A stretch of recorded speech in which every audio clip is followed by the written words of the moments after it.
Good morning and welcome to the Beef and Barnzy show. Once again, I am Barnzy, joined by internet personality, PBA tour star, and Weber Cup.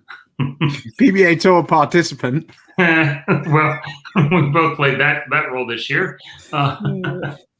Beef Stew, how are you? I'm pretty good. I had an interesting weekend. Talk about roller coasters. Yeah, we had possibly the greatest start to a trios tournament in the history of mankind. Unfortunately, we were playing for points, not pins knocked down. But we had 1594 for the first two games, trios, which for reference is a lot. We were averaging about 260, about 266 a person. And after that, not so much. No. The high game pots managed to rescue the weekend, but that was done in 3 games. So the rest of it, we didn't cover ourselves in particular glory. The man that we've got coming on seemed to be better at winning points, if not knocking pins over. And that's we were bowling a Swiss tournament. That was the extreme key. I think that we might have been beating Nathan and Maria's team after 2 games by about 320, and they had 2 points more. So that was a little bit of a kick in the pills. Then we managed to lose the next 2 games, bowling 620, and rescued ourselves game 5, and then game 6 we hit that pair. I believe is the best way of terming it. We managed to have a cheeky little 530. I shot 220 and we bowled 530, so that wasn't ideal. And that was that. But Nathan and Maria went on to win. I see that you have been terrorizing the locals over the weekend. Just trying to crack that top 10 in the DFW area. Yeah, you wanted to get back in that best 5-man team debate from the Southwest Bowlers Forum.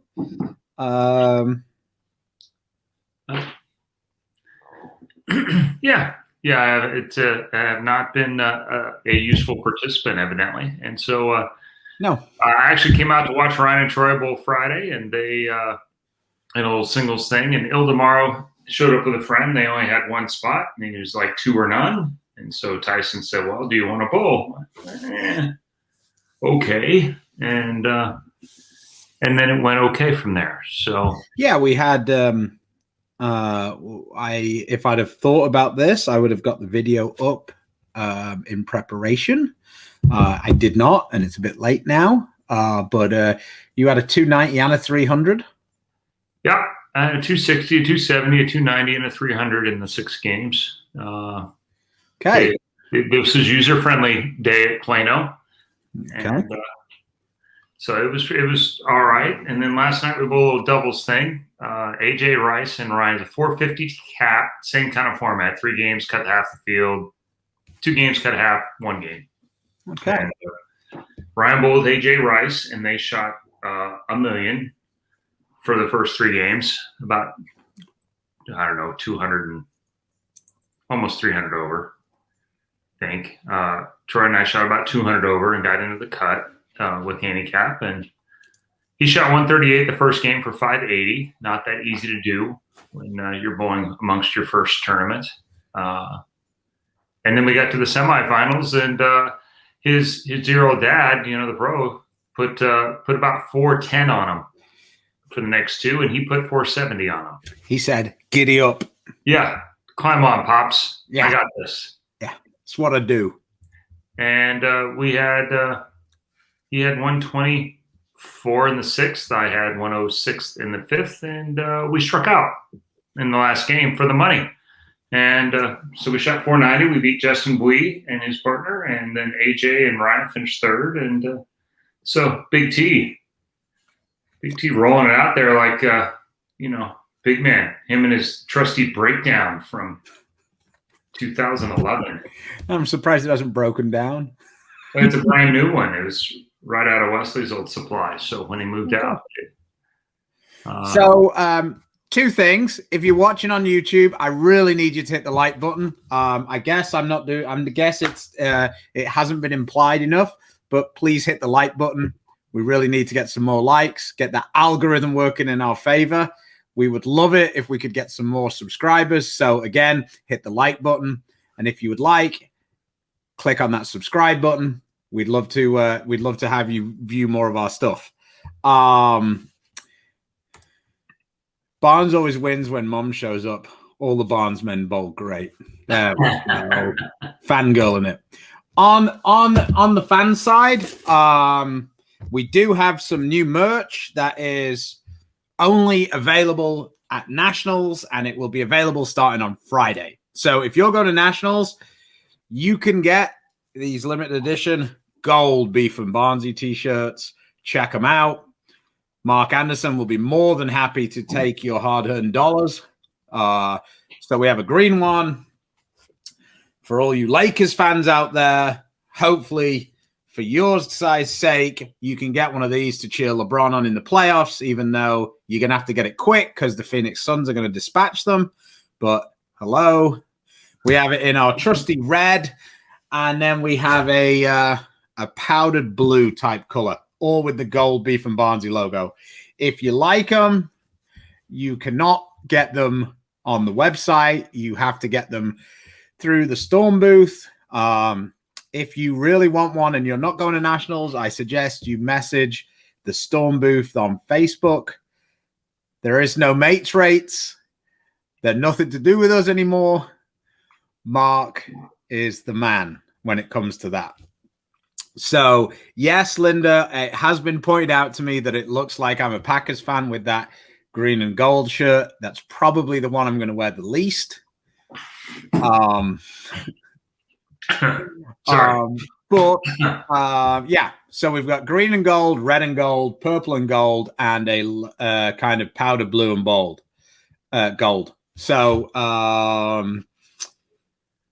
yeah. Good friend of the show, Gid. He was there last night. He cashed a check as well. We've got a question here that I'm going to answer, but I'm going to answer once Nathan's come in because it is somewhat related to Nathan. So that's fun. So without further ado, let's get this show on the road. That's right. From Austin, Texas, he is the Chuck Hall Star of Tomorrow in 1999. He was a junior national amateur champ in 2000, junior Team USA in 02 and 03, a three-time Team USA member. He was the 2003 Collegiate National Championship with Wichita State University, and his favorite teammate of all time, Sean Rash. He has 21 regional titles, one national title, and a very unique access point. Our friend. And a Silver Lake Atom Splitter. And one of the original Silver Lake Atom Splitters. Nathan Bohr. Hey. How are you? Very good. Thank you, guys. Chris, if I had 21 national titles, I'd be the one hosting the show. Very, very, that's true. And I'd be sleeping in right now in the rain. So. Hey, John, we just throw these up on YouTube after the fact. They're not live. So for want of a better description, it wasn't as financially viable to do it on there. And yes, that's what I'm about. So sorry. Tina says hook 'em. Yeah, Buffalo, actually right. I think purple and gold may be Suns colors here pretty soon. Yeah. I was thinking the same thing. So you're good. You're good either way. We've got the Valley now. CP3. Yeah, that's assuming that he hasn't got hurt again in a key spot, which seems to be his MO of the last few years, unfortunately. I have to say I'm a little short on this. Is there a perception versus reality video that Yes. Yeah. So Radical have done these in the past. They put it on Throwbot. They throw the Radical ball, and of course the Radical ball looks better than whatever ball they put up against, and then they show the numbers and whatever. Two things. The rev rate that they used, the RPMs was 290. I have never seen a person with a 290 rev rate ever hook it that much. So basically, it was Danielle's rev rate with EJ's entry angle. Seemed an unlikely combination to me. There is one person. If you happen to throw it like Pete Weber, it might do that. Okay. But yeah, so they basically decided they were going to club a motive. And they put the videos up and whatever. And most times they do it again. They've done it against Storm in the past. And most times we just laugh and just ignore it. Motive decided to not laugh and not ignore it. And the entirety of the Motive staff decided to get on their high horse and get a little upset about it yesterday. So that was what dominated Facebook for the majority of it. I mean, as we say in our part of the world, we tend to take the high road. Well, I think we rarely take the high road. Let's be honest about that. But yeah, I don't see any way where they have any ground to stand on. But you know, they're getting publicity now out for free. So because nobody talks about radical balls. But I just think it was one of those things that was like they got upset about the whole Purple Hammer bullshit thing and whatever, and they've all spit the dummies out and moved on. It was just kind of it was kind of entertaining for Facebook for the day. The video had all of about 1,300 views last time I looked, so I don't think it's really blowing up. So it was only us arguing with ourselves, basically. Only bowlers arguing with other bowlers. Pretty much, yeah. Motive arguing with radical staff. Right. Okay. So that's what Nathan terrorized the field in the OG days of Junior Gold. That is fact. I feel like I'm getting trolled a little bit here. He probably didn't know it. Any classes from Wichita not won a national title? Yes. While having the best team all 4 years. I didn't bowl in all 4 years of them. I bowled on 2 of them. But we led nationals by 600 pins and lost in the 2-game Baker final. And game Baker finals. Those were the days. We thought we had it good when it was 2 out of 3 after those two game deals. Yeah, now I to be honest, now it may be even harder with the best of 7 Baker games. Anything can really happen with that. At least we got down 2, but I guess the final is at least best of.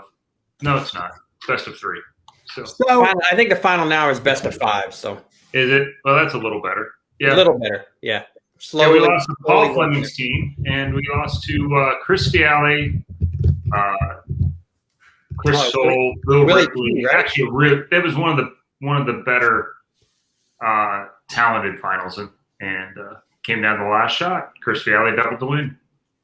So just as a non-college bowler, I bowled in university. It was significantly different from your days. University bowling in England is way more about the party than it is about anything else. One of the classics of all time was one of the guys puked on the lane in the morning, and the mechanic came out and made him wipe it up himself. Literally on the lane. Anyway, when they play the best of 7, I've watched this quite a few times. I don't really understand the strategies that some of the teams take.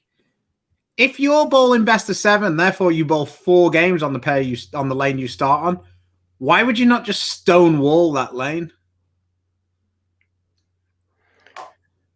Yeah, they seem to spend more time making them difficult, and I don't really understand.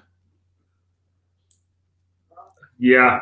I mean, the maths of it is like, if you're going to bowl 4 times on that lane, you'd want to make it as easy as possible, not shit. I don't really understand. There's a misnomer that most players think they want them hard. And the reality is still that they'd only want them hard for someone else. Yeah. I've never really understood that because I see it happen quite a lot. And I'm just like, if you were practicing on the other team's lane, yes, okay, completely annihilate it. your lane would want to make it easy because you bowl on that 4 times. I don't think you get a ton of practice either, so it makes it a little bit tricky. And they are Hoagland patterns in general, which we saw at the Masters. Yeah. They're not particularly easy to break down anymore. They used to be a lot easier to manipulate, and they seem to be a little trickier to do that these days. So about 5 or 6 years ago, I was working with the Wichita State guys, and we were instrumental in the no changing of surface during practice rule. We decided that between every shot we were just going to destroy the track and make everybody move left. And so between every shot, we were hitting Marvel S's, I think, at that point with about 360 and 500. So much so that there wasn't even any oil coming back on those balls, and we were still hitting them. So we were that made it a little bit harder to change the pattern too much as well. Once you couldn't hit a ball during practice. Right. Okay. So you did. There are some teams that use pretty good strategies, and there's some that don't. Well, and Chris, you've also and Stu, you've also got. So I think they get like 7.5 minutes on each lane, something like that. Right. And 7.5 minutes when you're by yourself, that's plenty of time to do whatever you want. You throw 8 or 10 or 12 shots on each lane where you want to throw them. It's a little harder when you only get maybe 3 on each lane. And the first one is first one's basically a warm-up shot. You don't know where it's going to go, and that's for all 8 players. Well, in college, add to the fact that most of the time you start on the opposite lane of your starting lane, so you don't. So only one team knows what lane they're going to start on. The other team doesn't really know. Okay, fair enough. There you go. It's a little better in college because guys learn how to play together. But anyone who's bowled the USBC Open Championships and goes, "Hey, we're all going to break them down at 7," and at 3 minutes in, there's 2 people playing 14. It can get tricky getting a group together sometimes without a really strong leader there to get that done. I also think that some of that comes down to the idea that. Sorry, Chris. Sorry. Thought you'd finished. My bad. No, go ahead. Yeah, I think it also comes down to the fact that not every single person knows what they're hitting. Where they're hitting, yeah. I don't think they're necessarily meaning to be bowling 14. I think they think they're bowling 10. And that's where the practice and the time comes into play when you're working together. Here's your motive guy coming in. always with the thoughtful answer. Yeah, Rich, I get that, and I understand that completely. But at the same time, when the other team trashes the one lane, if you make the lane you're on easy, then you should never lose on that lane. Yeah, but it's bowling. Yeah. Orlando says hi to us. It wasn't good seeing Maria and Nathan as they ran away with it. Boo. I don't think that's what he says. Boo. I don't think that's what he says. So anyway, let's we've had some viewers on specifically on YouTube asking us to have a little chat about the PWBA season so far. Cool. What's left. So it was a bit strange. You had the first thing in Dallas. Right. And then there was a fairly large break, relatively speaking. What's been going on since Dallas? Because we covered Dallas a little bit. And then what's there been, like 5 tournaments, I think? Four, yeah. Three regular season events and then a major. Yeah. So let's center this around you, being as you're the one who's on here. Okay. How many times has Maria asked you to go and rep Erin and leave her alone so far this season? Actually, a couple times. She's told me told me, you know what, I've got this, or you know what, you're pissing me off. Go watch somebody else. So, but that's all part of it. That's all part of the joy of being able to be out there with my wife, with the person I love. So there you go. Did you use that line a lot when she's being mean to you? No. I really love you, Maria. Stop being in mean. the other room, and she can hear me. Always thinking. So yeah, I mean, I don't really envy you. Speaking for me and Chris and our wives, I think part of the reason why we're still going strong is the fact that they're able to say, okay, you guys need to go and find a tournament to bowl. Whereas you and Maria don't really have that. You you tend to just bowl everything together. So, right. I feel like maybe if you give it a few more years, you might be looking for a new career that isn't a ball rep. You might kind of like it. You know, Maria might be like, yeah, it'd be good if you didn't come to this one. Well, I mean, yeah, we'll see. It's fun to celebrate the successes together. Yeah. And so the goal is to make those happen more often than never. So the losses are hard, but the successes are that much more exciting, that much more fulfilling. Go ahead, Chris. Yeah, I think ball reps that's a really tough job anyway. And because, you have multiple people you're looking after, hopefully you get one winner, but there's everyone else is disappointed. So Sure. Long, quiet rides home. Long, quiet rides back to the hotel. Yeah. I think Maria seems to be pissed off with life until probably about the second beer's gone down, and then she seems fairly philosophical with things. Fairly philosophical, right? Yeah. Well, just decompressing. However we can do it. Sometimes we can do it quickly, and then by the car ride home, we're good. Sometimes it takes a little bit longer, but at the end of the day, we still sleep in the same bed, and I haven't had to go to the couch at all. So, well, that's good. I'd like to keep that record as long as possible. Bragger.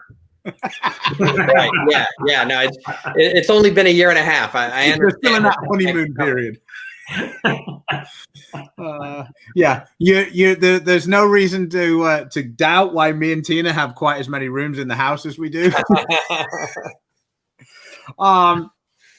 So the PWBA has changed its policies with masks and stuff. Yeah. So do you want to give our viewers a quick update about what's going on with that? Yeah. So as far as I understand, their PWBA is no longer mandating a negative COVID test to come into the event. As far as masks are concerned, they are leaving that up to the state or city or jurisdiction that the bowling center is in. And I guess ultimately up to the bowling center whether they want to if there's an option, whether they want to enforce the mask rule or not. So the next two stops are in New York. I got to imagine that the mask rules are still pretty stringent there, especially compared to. I don't know about that. They had quite a few people in for the New York Knicks game the other night. Yeah, they did have a lot of people in at the Knicks game. You're right.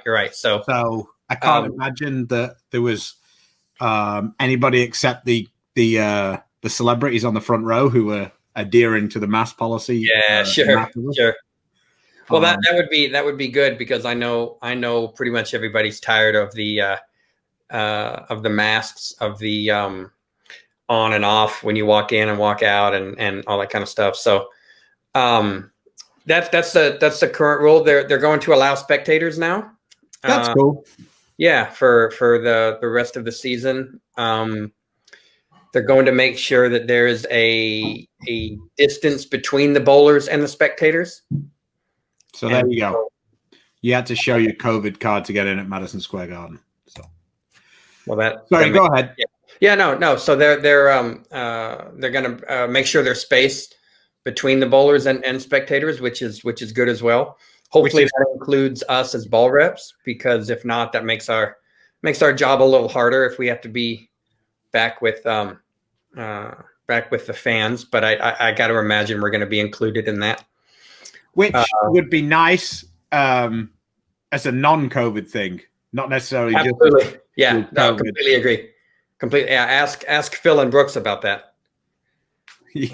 About trying to stay away from the crowd. Yeah, that was Brooks Koepka is just in a bad mood. Period. Yeah, I think he is. He didn't. He always seems to be kind of annoyed to be answering any questions. But did you see his interview with when Bryson DeChambeau walked behind him? I did not see that one. I saw. Awesome. Like I guess when you've got 4 majors in 4 years, you can afford to be a little grumpy. He is. I mean, Chris, you know that, right? Is that my excuse? Well, no. I mean, yeah. I mean, you did the grumpy part first, but once you started winning, it was like once you win 20 in the show, you can grow fungus all over your shoes if you want. They'll call you colorful. Yeah. I got a little bit more passes then. I actually got a little easier to get along with once I won a couple times too. It was the other way. To be fair though, Chris was only ever grumpy with us. I don't think he was really that. He was fairly media polished early doors. Brooks Koepka. Yeah, sure. Brooks Koepka looks at it like, "Hey asshole, I've got better things to be doing than this." And sitting here and answering these questions about someone who I'm clearly better than.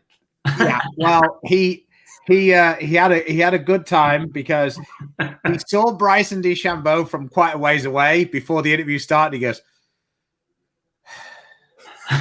and then he started answering his question, and DeChambeau walked right behind, right in the shot. Yeah, I did see that part. Chatting away about how he hit it really good on 18. He didn't get anything for it while walking in metal studs. Nice. Cleats across, click. Nice. And DeChambeau's like just walking along, and Koepka goes. The deal was Koepka was talking about putting. He says, "I don't know how anybody's going to putt really well with these winds. Pushes the ball around. It's just very difficult." And DeChambeau walks by and goes, "All you have to do is get it on line." That's what's been translated, but I've also heard it that on the one I heard that it was it might have not just talking about his own game. Yeah, he was talking about the drive or whatever. Either way, it's fun. The fact that it makes for great theater. He absolutely hates DeChambeau, which makes it all the better. And I think that DeChambeau doesn't really hate anybody because he's completely oblivious to everybody else. I feel like that's the case. Yeah, which just makes it even more fun. DeChambeau has a YouTube channel. He just put up a video. It's actually kind of interesting. But what's funny about it is quite how the growth can happen. So he has a bunch of YouTubers who he's friends with a bunch of the guys. So I guess he had a channel a long time ago. Then he got good at golf and was like, "Fuck this! I'm not going to waste my time with that." And then I guess these guys have been giving him a bit of a hard time, or he found out how much money they were making out of it. And he's like, "Well, I might as well get some of that." Might as well, right? So sure. I looked at a video that he put up, and it had 20,000 views or whatever. The next night, it had 190,000 views. Yeah. And his total subscribers was something like 10,000 that night. The next morning, it was 28,000. That's the kind of growth we're looking at. That's what you're looking for. Yeah. Subscribe button. Yeah. Tell all your friends. Yeah. So even your enemies. Tell everybody. Yeah, everybody. So yeah, that was pretty cool. But it's I came up before we leave Bryson. I feel like I thought of this weekend. He plays golf like an 18 handicapper who's going out every weekend trying to emulate what the guys on tour are doing. To me, that's what it seemed. That's how it looks like he plays golf. Yeah, I think he plays golf like Happy Gilmore. Yeah. But I think that the other thing is I think that DeChambeau, more than anybody else, is not afraid to try anything. Sure. and he has a very different mindset over like the club lengths and everything else. And it's a bit like a guy. It's a little bit like Norm Duke, right? With the layout thing.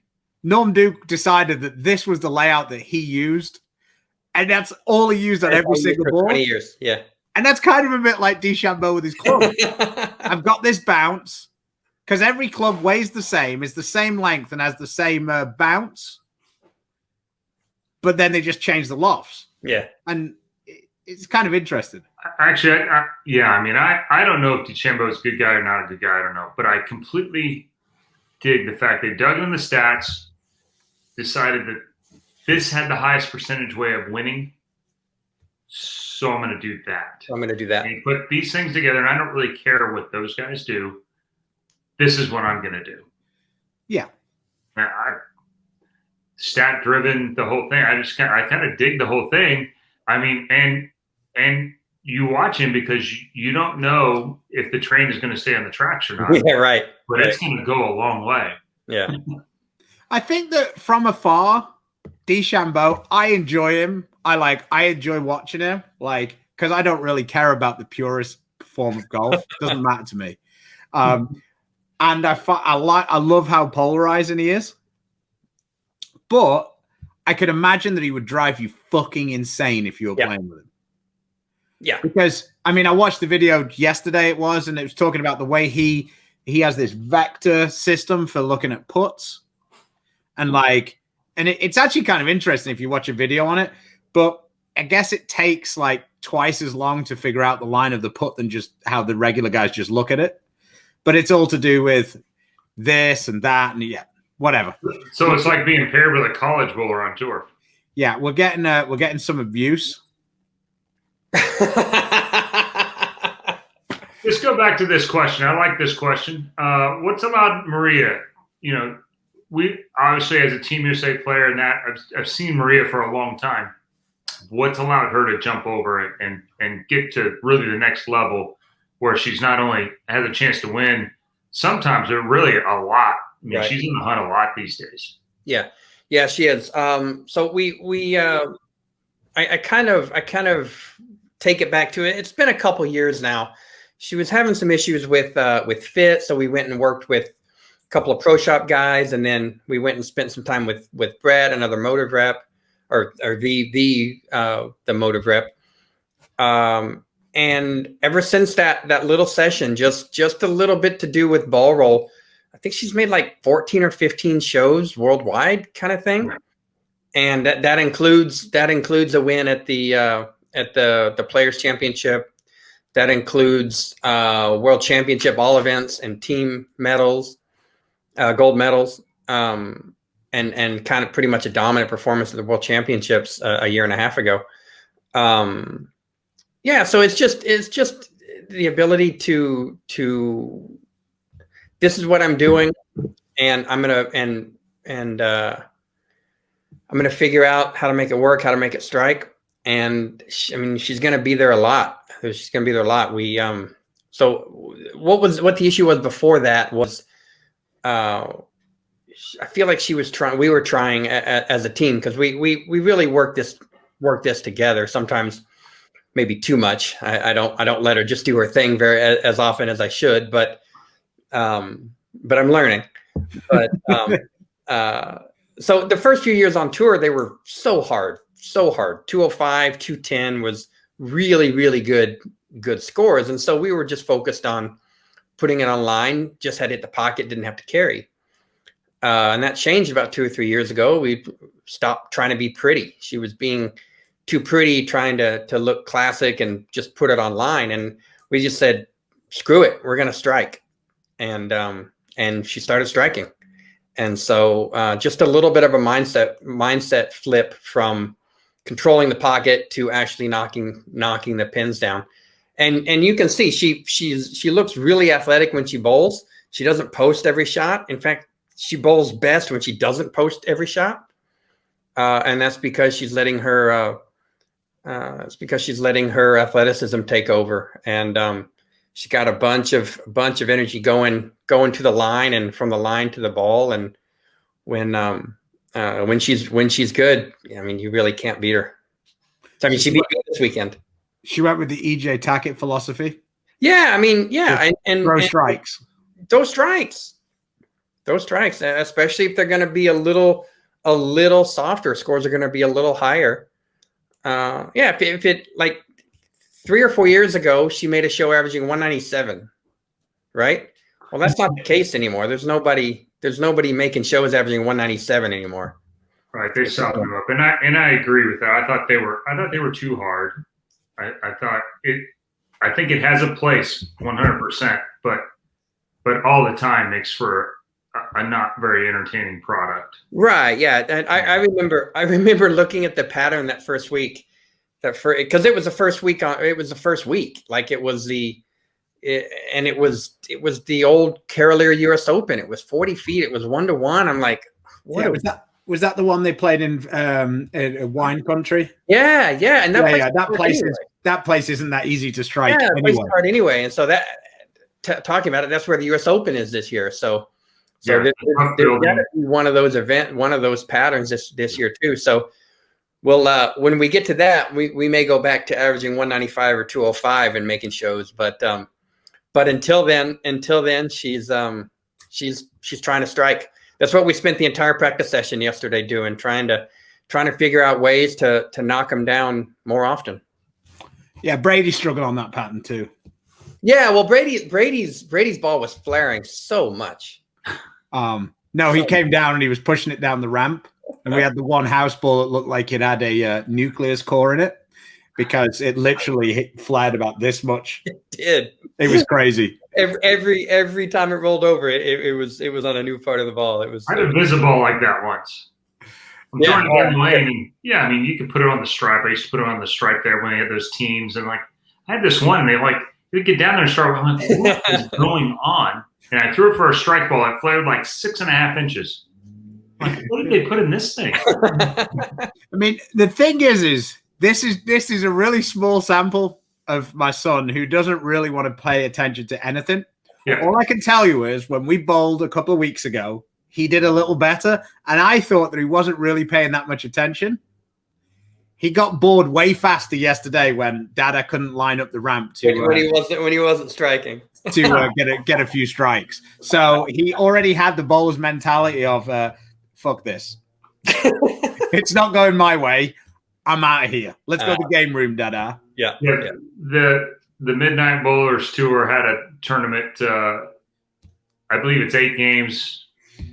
2 balls, each game, 40 mils, 19 mils, 40 feet. They look. I saw the very end of the video. They didn't look like a whole lot of fun at the end. EJ Tackett had some fun. Well, he won, I think, right? He had 140 over, and only 2 people were over. Wow. Yeah. Sherman was like 40 over and was second, and then So I mean, these days. 140 over for 8. That's super grind. Yeah. Yeah. I only had 3 games over 230. That's hard. Yeah. Likes. Yeah. So you're going up to New York this weekend, and then are you staying up there, or are you guys?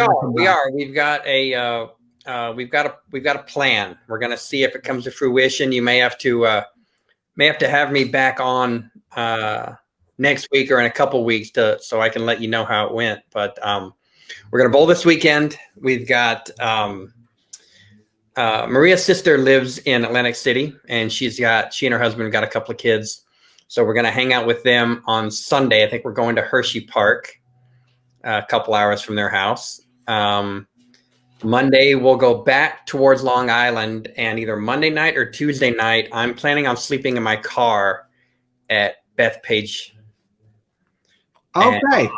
Honestly, when this started and you said you might have to have me on, I've got a plan, and it started with Atlantic City. I'm like, let's go, Nathan. So we'll I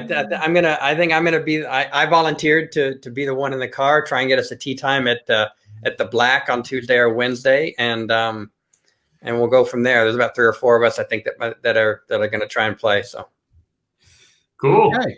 Yeah. Yeah, I mean, it's the bowling part is cool. The bowling part is cool. The bowling part is fun. But we've tried real hard to combine that with doing things that we don't get to do in Austin, Texas. So Yeah.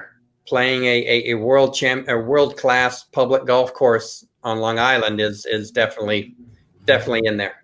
I have a few questions for you, Nate. Are you planning on being involved anymore with college bowling?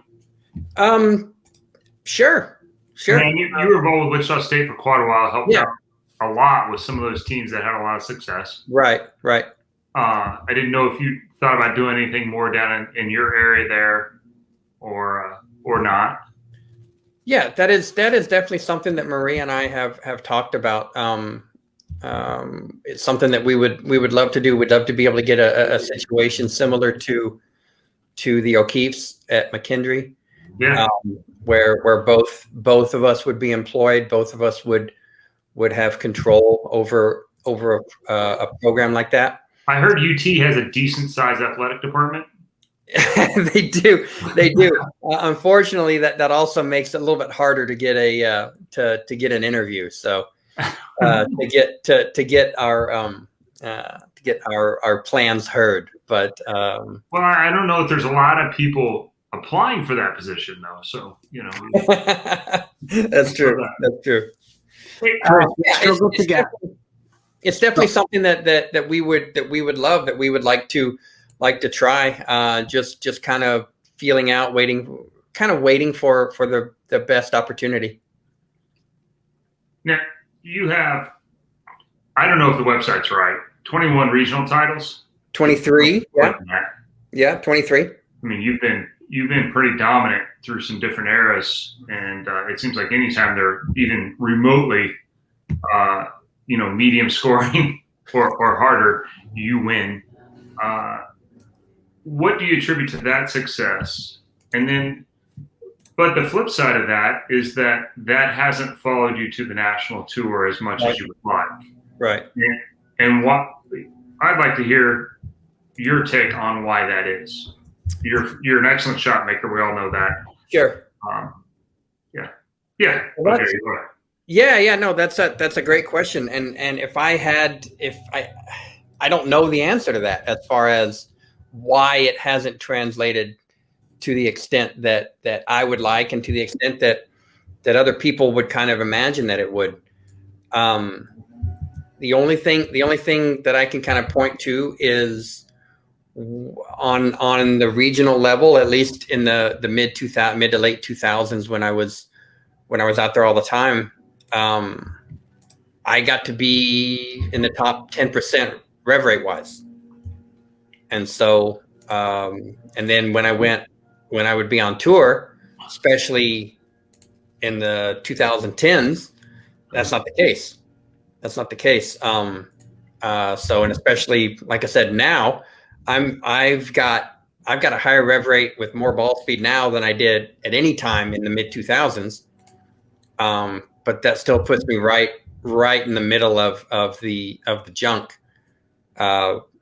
Too much rev rate to play to the right when there's there, if you're thinking like Thomas Larson, and not enough to play to the left with guys like EJ. So it really has been a struggle. I think we're all in that same boat with EJ. Right. Well, with our thumb in it anyway. Yeah. Well, yeah, and I mean, all of these sound like excuses, but it's.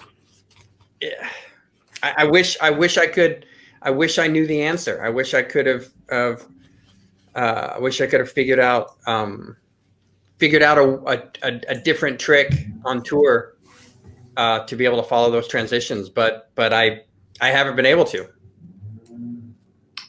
I think in recent years there hasn't been a lot of places to play to the right, but during the match play era, it seemed like that. Yeah. Well, I mean that's the thing. During the match play era, when that was, I guess, mid 2000s, I was still trying to get my feet wet, right? Yeah. So I graduated in 2003. The match play era, as you call it, probably lasted until like 2010. Is that right? Just for clarification, when they're saying that, they're talking about the best of. Yeah. Yeah, You know, yeah, I just mean for the people listening, because yeah, best of 7, right? Yeah. Right. And so I had, at that point, I still kind of had trouble making the bracket, making the top 32. And then, so my chances were fewer and further between there than I think they might be now. Yeah. But then, yeah, so I don't know. I don't know what I attribute it to. Maybe a little bit of bad luck for the first 15 years of my career. Every year I bowled fewer tournaments for less money, if that makes sense, until Bolero kind of bought it and had this influx of money coming into the tour. There were fewer events every year. Now you bowl fewer events for more money. Now, right, yeah. So one of those has changed. But yeah, I mean, I can't tell you how much I wish we could have, I don't know, 16, 20 events of a top 32 match play right now. I mean, I feel like I wouldn't be struggling to be in the top 30. I feel like I could be top 20, top 10 at that point. But it's just adapting to what is currently out there, and I feel like I've just kind of been behind it every time there's a change. JT asks a bit of a weird question, and I don't really know what he means. Tougher for the non-majors. Are tougher patterns the answer to level the field in non-major stops? Level the field meaning between. Do you mean the rev rate field? Because I don't think you should ever be looking to level the field. I think that's it's not supposed to be fair. It's not communism. We don't all have to have a job.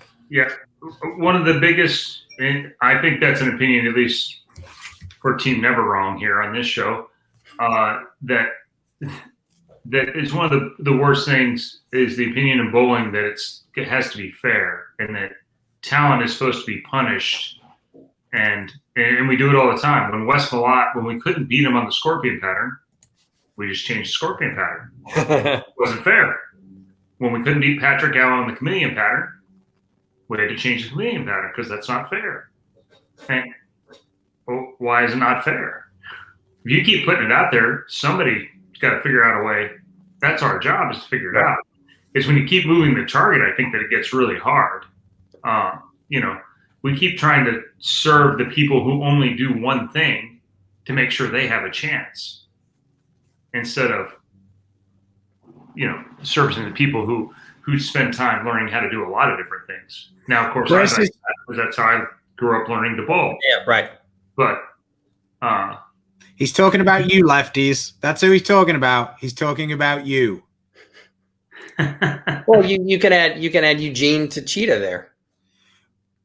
I won't have Eugene being besmirched on this show. No, Eugene could place first arrow on either side of the lane. It was the other 5 arrows in the middle that weren't his friends. Yeah, he was really good from right of 5 and from left of 25. Yep. He keep up with anybody. The problem is at some point you end up in that middle part. That's our next T-shirt. That was the mantra of the late 2000s PBA tour. Either right of 5 or left of 25. When I first came on tour, that's pretty well. You ran them in the morning, you bowled all day, and they put a spot on the gutter that hooked, and so I wasn't necessarily the best at either side, but I could keep up with both sides, and so I got caught up to one side in the morning and caught up to the other side in the evening, and that was certainly a way to play there for a while. Sure. You didn't see in the middle for very long. Sure. Old services and first arrow to fourth arrow. Well, okay, so think about this, Chris. We talk about, so going on tour. There's an incredible learning curve for most people, right? When you would say at least there was 10 or 15 years ago. So your learning curve took place in like 2000 to 2002 kind of thing, right? 98 to 2000. 98 was my big learning curve. Okay. And so by 99, he was done learning. He was just fucking people up. No, he already knew everything. No, but 98 I made 0 shows, and then 99 I made 6. All right, yeah, okay. So but I was 28 years old when I went on tour too. Sure. So my learning curve. 98. How many events were there? 32. 24, I think. And they were all round robin match plays. They're all round robin match play. And how many match plays did you make? I made like it was either 24, and I made 14, or 26, and I made 16. Yeah, but I made a lot in the last 16 games. Most of the time were practice. Yeah, right. Because I was so far out, and I had Illinois in my corner, so I was trying a lot of things, and I had a lot of games that I got a chance to do some things and figure out what didn't. A lot of things of what didn't work, which is a huge part of finding out what does. What does, right? So if sorry, I just go ahead. Yeah, compare that to somebody like myself, yeah, or say Sean Rash, Bill O'Neill. I mean, those the best bowlers of my age, late 30s, early 40s. When we came out in 02, 03, there were 20 events, right? There's fewer events, and when you made the top 32, you were only guaranteed 4 games, right? Right. Yeah, right. There's not a whole lot of learning that can go on when you're trying to beat Walter Ray in a 4 out of 7 match. And so yeah, I've been fairly decent these last few years, but I think I'm just now getting to 14 or 16 top 24 match plays in my career. And you had that in your first season. Right. And so people ask, like I said, this sounds like another excuse, but you got to look at the environment that guys like me and Billy and Sean came out in was totally different than just 5 years prior. And so that's why up until recently you saw guys like Pete and Walter Ray and Norm always running people down the last day of a round robin event, because they've had hundreds of more games practice in those type of scenarios and those type of environments than guys 20, 30 years younger. You can see what was coming much easier. I want to address this a little bit. Sure.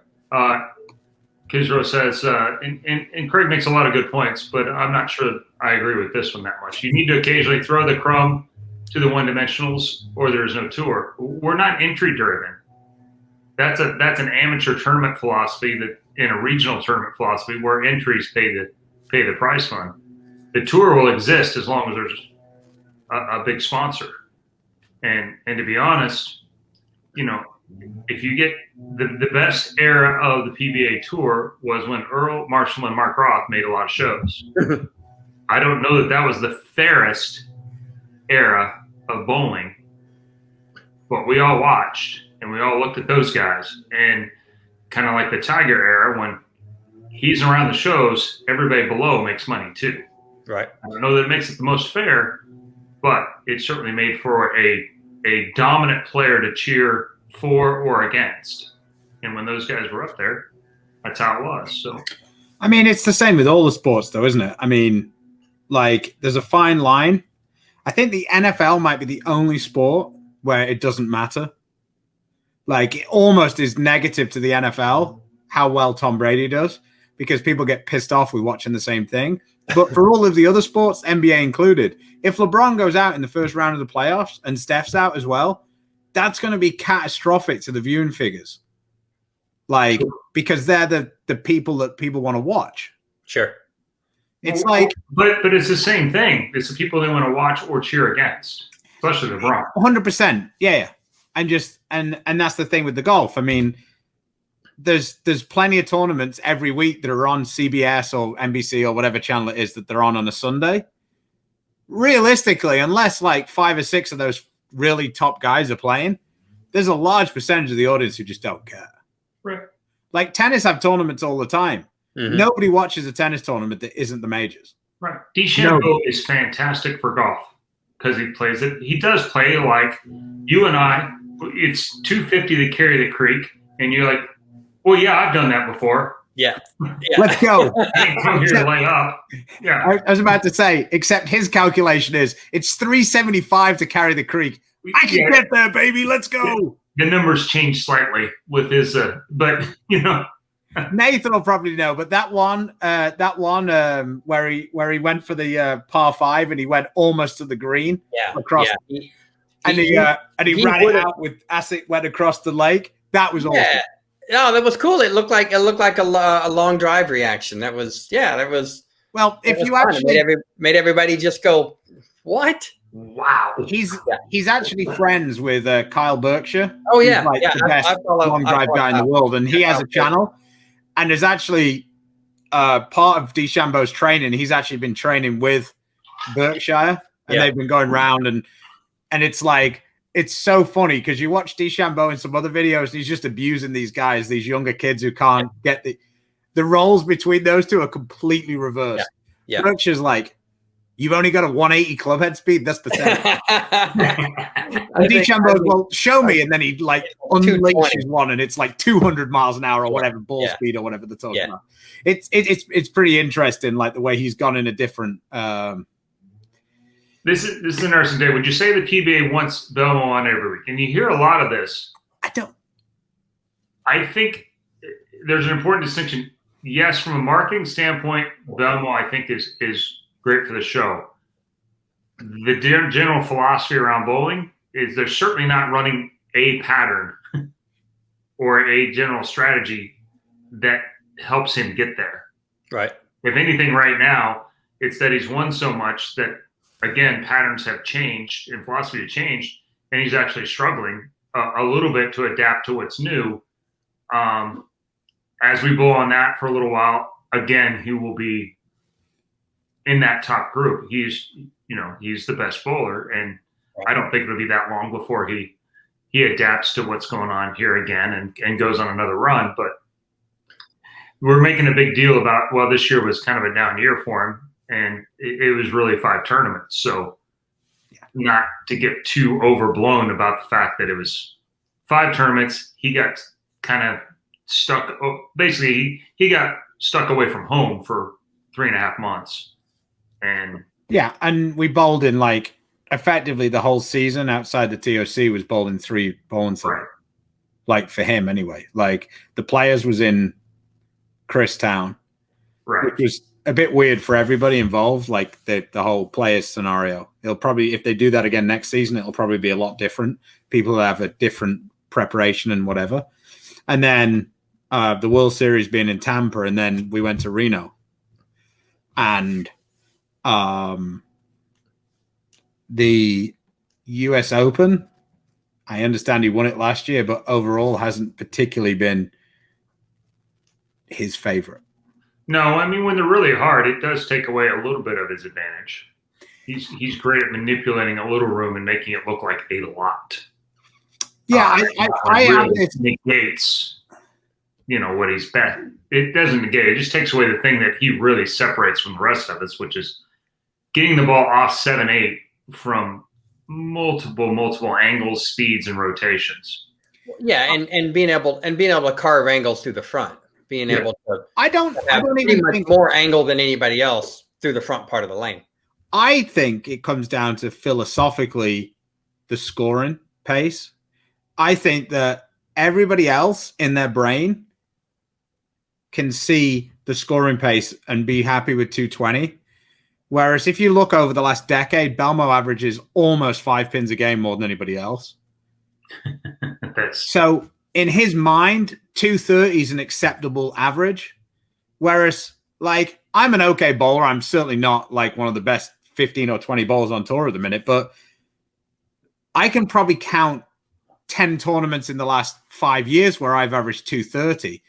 Belmo almost averages that for the last 5 seasons on tour. Always. So when the scoring pace is lower, like really lower, he spends so much time trying to get to the 230 ball reaction that sometimes it's just not there. Whereas it's much easier for me to say, okay, 220 is a good score, or 215 is a good score, and you settle for that, and you don't get yourself in as much trouble. So We have a few questions here for Nathan. What's tougher, ball repping on the women's or men's tour?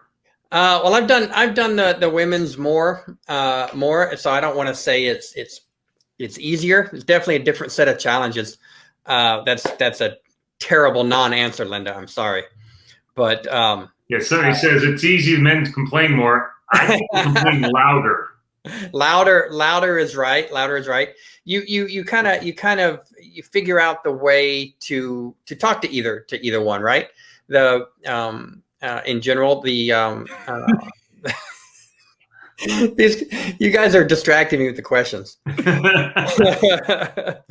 Yeah, which rapid fire. Yeah, rapid fire. Oh, okay, got it. All right, fair enough. Easier, men are easier. You can tell them to fuck off. You really can't do that. You really can't do that. I definitely can't do that with my wife. We got Nathan to break through the F barrier. Yes. Well, hey! Now that we've broken through, I'm all through it. So I'm all good. Richie Either says, with Maria or Philly. Maria for sure. Maria you think? I see, because in my mind, it might be easier to bowl with Dick because you don't have to worry about what he's doing. No. Easier to bowl with Maria. Okay. That's Richie Allen, by the way, for those that don't know. Filled out right. So. So, Nathan, just for the next time you're out on the women's tour, one of the greatest quotes I've ever heard about describing the difference between ball repping on the men's tour and the women's tour is on the men's tour, and this is not the truth, this is how they think. The men's tour, nobody's ever thrown a bad shot, and on the women's tour, nobody's ever thrown a good shot. Like the ladies always come back and you go, that's not the right ball. Yeah, but I didn't really throw it. I didn't really throw it that good, right? And I think about that every time I'm talking. That's going to be in my head now. That's going to be in my mind now. I appreciate that. Yeah. There you go. Yep. Yeah. Another one. What makes you more nervous, throwing the shot or watching? Watching, for sure. Yeah. For sure. What about another staffer? I've never. Thank you, Linda.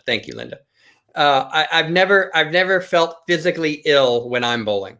I've been that way more than once watching Maria or watching Summer or watching Aaron. So definitely more nervous watching. That's fair. Last night bowling with Troy, and he's bowling fantastic, and I am not at the moment, and I am so much more wound up. Yeah. Oh yeah. Yeah. This is our winning picture. Yeah. Hey. Nice. So, Nathan, the reason why you said you've never been physically sick when you've been bowling is because you've never been on your 7th re-entry in the middle of nowhere when you've got no money left. No money left. Yeah. That's why you've never been physically ill. That makes sense. Me, with no other way to get home other than bowling a good set. Going to EDT in Estonia, and you have Hungary. It was Hungary. I was in Budapest. I bowled 4 squads on the Saturday, didn't make it. We went to the Desperado squad. I bowled 212 and smoked it through the Desperado because they used the pairs because the 2 lanes were like this. So if you were on the left lane, you were guaranteed to make it. And because the lanes were so bad, and the right lane, you were guaranteed to have no chance. It was like you were playing linked golf, but bowling. The lanes were so like this. Yeah.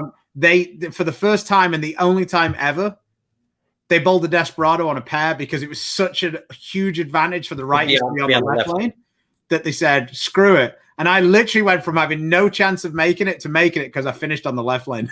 So you could throw the double on that lane. And you know what? Take that back. I have been physically ill one time, and it was a similar situation, bowling a squad in Thailand. I just bowled 770 that day. I needed another 720 in that place. And it's not like they're easy, right? That place isn't easy, but so many re-entries, you have to bowl 2150 out of 9 to make the cut. So so I got about midway through the first game. I think I had 60 in the 5th. And I just said, I'm out. I hightailed it to the bathroom and sat out till the Desperado. TKO. Yeah. Right. Fry moment's better on which tour? The men have to have that one. Okay. I need to stop you here, Nathan, because I need to show everybody the greatest fry moment in the history of mankind. Here it is, courtesy I of was Paul just going to Higgins. bring this up. That is amazing. I never got the story behind it, but that's outstanding. Look I've at never that, my quite boy. seen That's one. the ball return hood. That's the pins. Right there. Woo! Past 50 the feet. rangefinders. 50 feet down the lane. I mean, that's not only an FU to the ball reaction or the lane man. That's an FU to the whole bowling center. I mean, that's an FU to the proprietor, to the GM, to the lane attendant. That's just like, I'm out of here.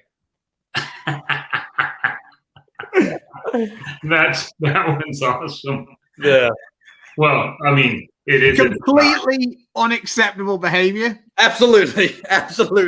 Outrageous. Doesn't stop it being friggin' brilliant to look at. Yeah. Chris, that makes your wood slat approach deal at ACUIs look like child's play. I don't even know what you're talking about. I'm sure you don't. The board was cracked already, though. So Yeah, no, I mean that's the story I keep hearing. Yeah.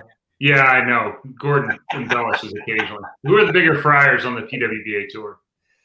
I mean, I think Maria. Right? I mean, she would have been on my short list. Huh? She would have been on my short list. Yeah, I mean, she complains all the time that nobody's got any balls. Nobody. Literally. Yeah, right. And she's right.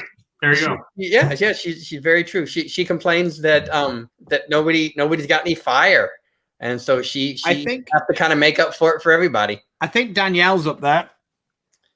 Danielle can kick a few things. Maria's the only one I know that's gotten fined for kicking something. So it's not so much the kicking; it's just the look that Danielle has. She, I told her one year we were bowling in Qatar and she missed the cut and she was trying to get a re-entry, and then she re-entered and she bowled good and she made it. And I said, "Oh wow, Danielle's back. You look like you wanted to eat my unborn child this morning." And she just had a look where, yeah.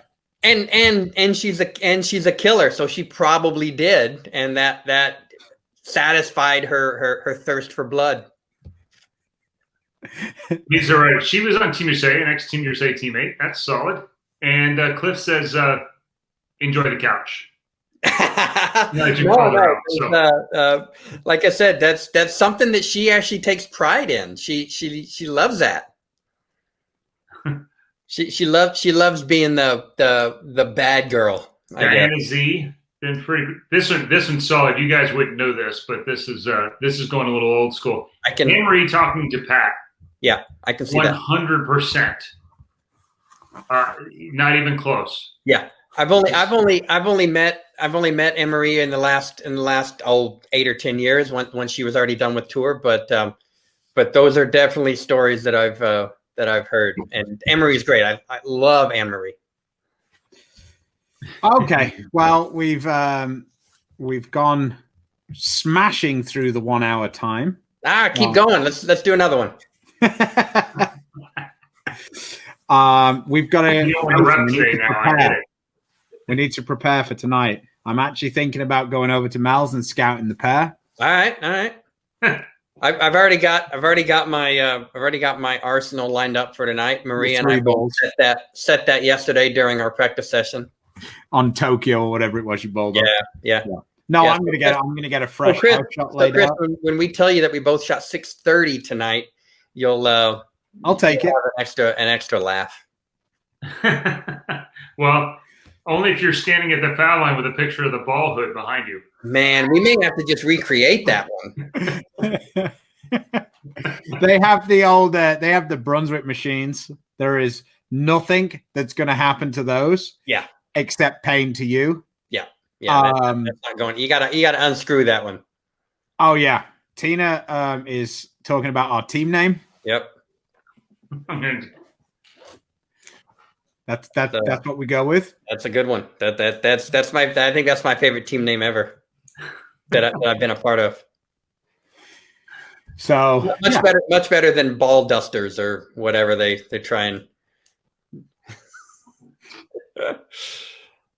Well, yeah, Alan Rye It's cool. He had another one up here. I've eclipsed Dino with being able to choose a doubles partner to help him win. Yeah, because the thing is, I've actually won some things. So that automatically gets him by Dino. Yeah. To be fair, Dino is very good at winning doubles tournaments at Fire Lake, who happen to be one of our sponsors. Hey, look at that, wrapping it all the way around. There you There we go. So you're actually going to go out and bowl with them, aren't you, Chris? What's that? You're going to go and bowl with the Fire Lake crew for nationals. Yes. I'm stepping in. Skilling's had knee surgery, and so he's it's still pretty gimpy. Had a little setback, and so me and the Okies are heading out to Vegas here in a few weeks, and going to see if I can find a urethane ball I can throw left-handed to have. There you go. Yeah. I've got plenty of purple tanks here if you want one. Yeah, it doesn't seem to be that picky. Just Martel, Faw, Wesley, the guy with a pulse. I mean, those three that you mentioned were all throwing purple tanks. So I'm sorry, Charlie Taps come in.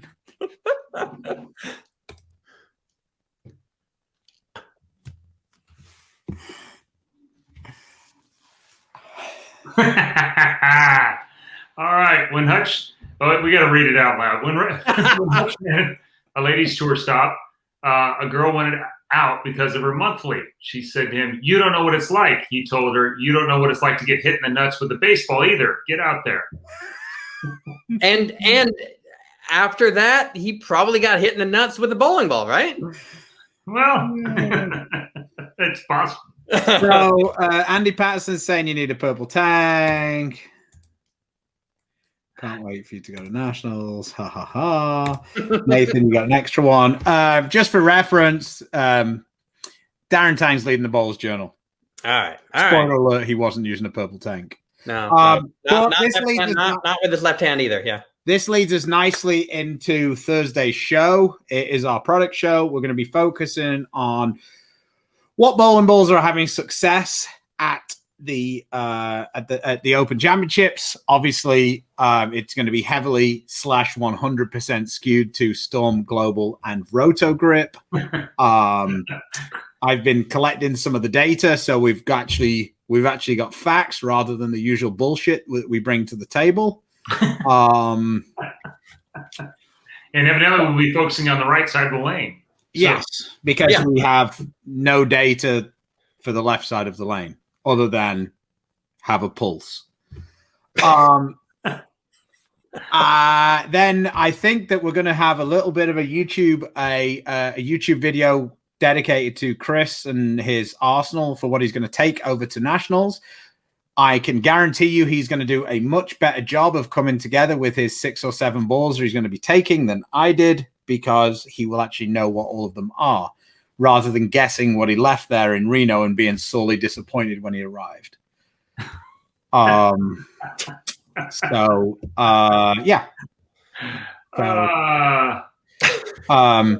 Alan, that is not a phrase that I will ever use. I am extremely biased. Extremely biased, right. And I'm proud of it. Yep. Oh, there you go. I found a 16-pound flux and Booyah at a shop helping out with the Pro Shop inventory. There you go. The flux, is that the green one or is that the orange one? Oh, damn it. I just realized I left my 2 balls, Joe. Oh, damn it. Sorry, Matt. Tina was supposed to remind me I had 2 balls left for me at Astro. Whoops. Oh. All right. Well, anyway, we should wrap this up. Thanks, Nathan, for coming on. Yeah, thanks, guys. One of the best players coming up through. Great teammate. Him and his best friend Sean have been teammates now for, oh gosh, working on decades. You guys get on the same league team. No, yeah, we've been teammates for 22 years now. Yeah, just peas in a pod. Yeah, me and him. That's right. So you don't bowl full time on the national tour. So. No, I don't think Sean watches this channel anyway, though. So yeah, we're good. Yeah, it wouldn't matter if he did. Chris is about to get a text. Yeah. Stop being mean to me. Anyway, thanks for coming on. Fantastic career. We look forward to more in the future. Yeah. Good luck out there repping on the women's tour, and to Maria, of course, Yes. as well as the rest of the friends of the show. We'll look forward to next time and then hearing some more stories about it. Yep. So until next time, guys out there, support those small businesses, those bowling centers. And when you get a chance, support the sponsors that support us: Storm, Rotogrip, Niner Global, Vice, Cool Whip, 3G Shoes, Master, Bowler's Mart, Mark Baker Bowling, and of course, Fire Lake Bowling Center there in Shawnee, Oklahoma. So until next time, stay safe, stay healthy. God bless. See you later. Bye, guys. Thank you.